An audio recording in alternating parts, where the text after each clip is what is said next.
The program, his career was fueled by his desire to help kids. And you know, that feeling is still appreciated to this day. This past winter, I ran into a member of our first state championship team that I hadn't seen for a while.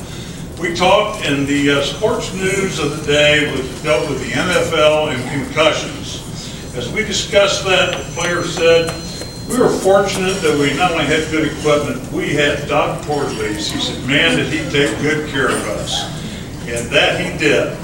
Besides giving great treatment, Doc would never clear a player to return to action if there was any chance his health was in jeopardy. Players and coaches would try to pressure Doc to no avail. It never bothered me to argue with Doc because I knew I was never going to win. But don't misunderstand, Doc was not soft. He was tough, and he wanted what the coaches wanted. He wanted tough kids that could get back on the field as soon as possible, but never too soon. I appreciated that as a coach and later as a parent. And I've had area coaches tonight tell me that Doc treated their players as well. And back in the 70s and 80s, not all schools had trainers at games. Doc put in as much time as a coach. He gave up his last hour prep period every day.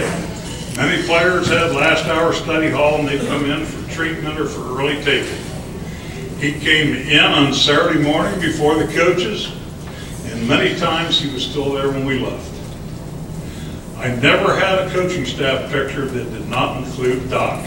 He had his finger on the pulse of the team as good as any coach. Kids would tell Doc things they wouldn't tell a coach. Sometimes players would try to hide minor injuries from coaches so they could practice, and they'd ask Doc not to tell them. Well, Doc would explain the situation to us. We'd let the player practice, but hold him out of contact. Doc was invaluable for many, many reasons. Doc received a lot of honors, but one says it best. At Penn High School, there's a prestigious award called Kingsman of the Year that usually goes to a graduating senior. The year Doc retired, the kids voted the award to Doc. There's also a scholarship given to a graduating senior each year, the Tony Portolese Scholarship. So Doc's name lives on at Penn High School. Family has always been important to Doc as well. Throughout his career, he's been supported by his brothers Ross, Pat, Mike, Bert, and Joe, and sister Mary, and their families. And I also I like to go in the locker room Fridays after the game, hoping for a good entry report, and see Doc in there with these two compadres, Dr. John Graham and the man who grew to take his place is here tonight, Steve Cesaro. For a lot of years, Doc, we put in long hours.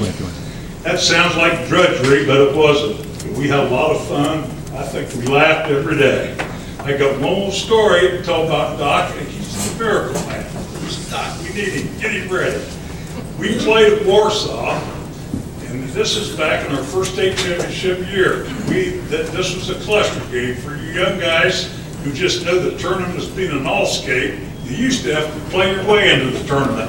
And basically, the cluster system was that the state, with that second schedule, was 5 teams you had to play. The team that had the best record of that, they're the ones that got to play in the tournament. So we were down there in the previous year, Warsaw had been 9-1, and so we never played it. So this is a real important game for us. As we're getting ready, I noticed I had a big, strong offensive tackle. His shoes were falling apart. He had them taped together. I said, man, we got to get him something better than that. So we got the exact same size, exact same shoe. We want him full strength on Friday night. Well, we go down to Warsaw, and pre-game, this tackle's limping a little bit. Man, what happened to him? Then the game starts, and he is hobbled. And halfway through the first quarter, he comes up to me, and he's got tears in his eyes. It's a tough kid. He said, Coach, I know it's a big game. I'm going to go as long as I can, but I don't know how much longer it'll be. My feet are killing me. I didn't know what to do, so I said, go see Doc. And defense is now on the field, and they force a punt. And now the offense goes back out, and I look down, here's this big tackle running out in the field, perfect stride. Watch him come out of the huddle, great block, runs back. He's 100%. Doc. I said, man, how'd you do that? He said, well, I asked him to take off his shoes so I could look at his feet, and I saw he still had the paper stuffed up in the toes. I just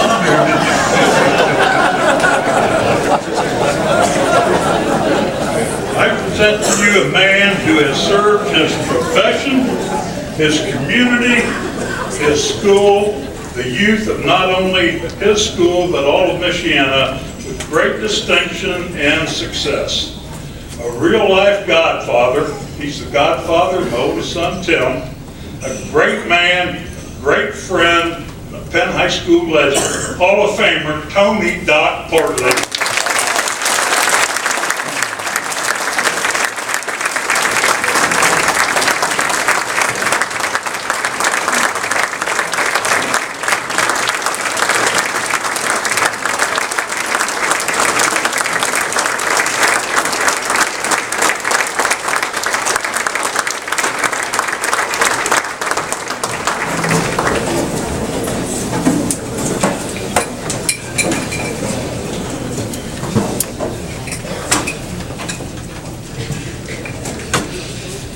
Just want to thank the Indiana High School Hall of Fame for this great honor. You can start on me this evening. If I could,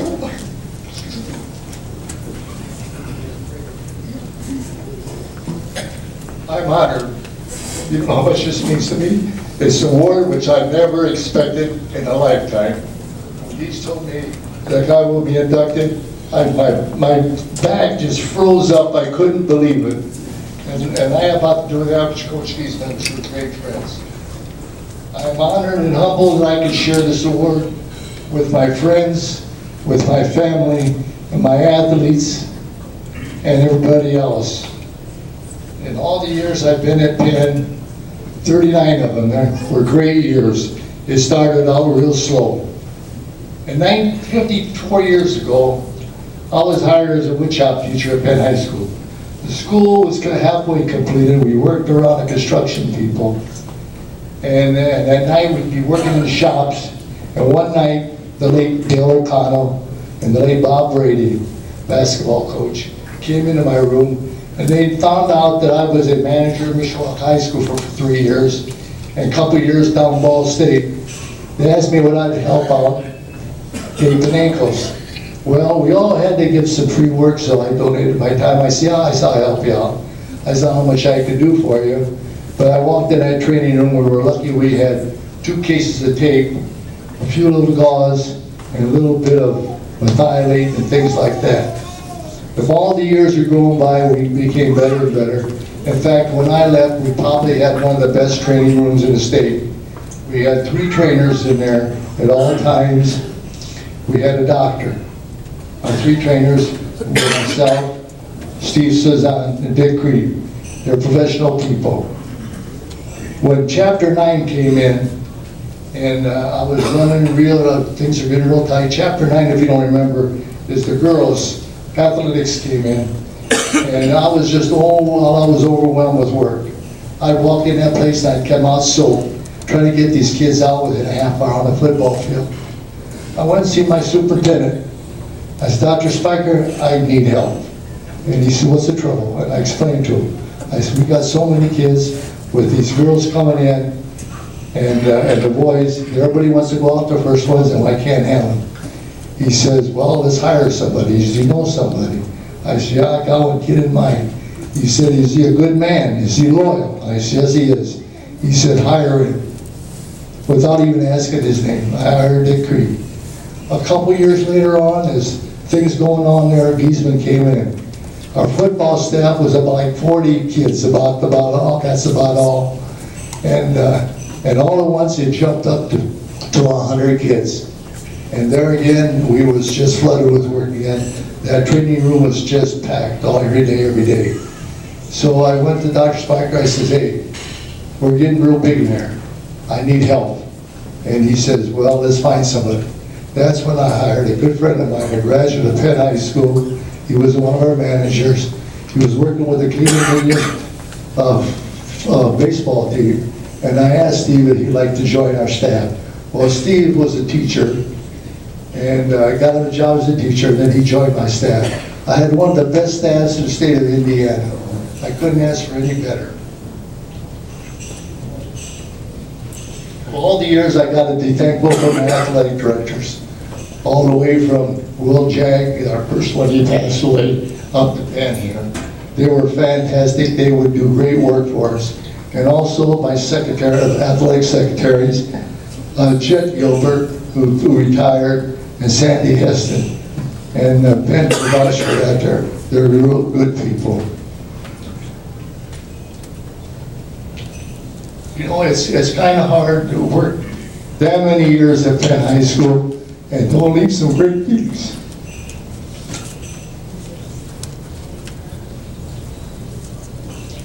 But it was fun. It was fun. I enjoyed it. And I met a lot of good friends. I can't believe how many friends I accumulated over the years at Penn High School. I think the story tells one day I was walking in Martin's fruit store, and a young lady came up to me. She's a middle-aged woman then, and she says, "Are you Doc Portolese?" I said, "Yes, I am." She said, "Well, I'm so-and-so." She says, "You used to tape my ankles, you remember?"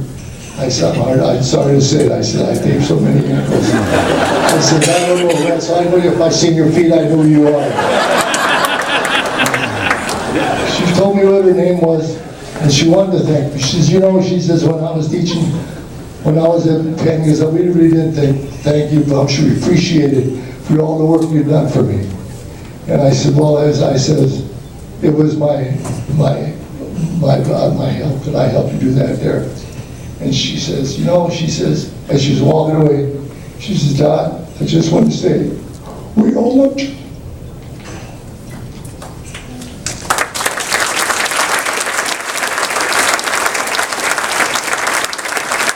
I left a lot of good memories of it, but there comes a time when you got to say, "Hey, that's enough." It just is. I remember about the last year, I was on a football field, and I looked across the field on the east side, and all the leaves were gone from the football trees over there. And I was wrapped up in the golf cart and waiting for practice to get over. The wind was blowing, it was spitting out snow, and I said, "You know what? It's time to give it up." I said, "Enough's enough. This is a young man's game," and that's the way I left Penn. And I'd like to thank the board again for all you've done for me. I appreciate it.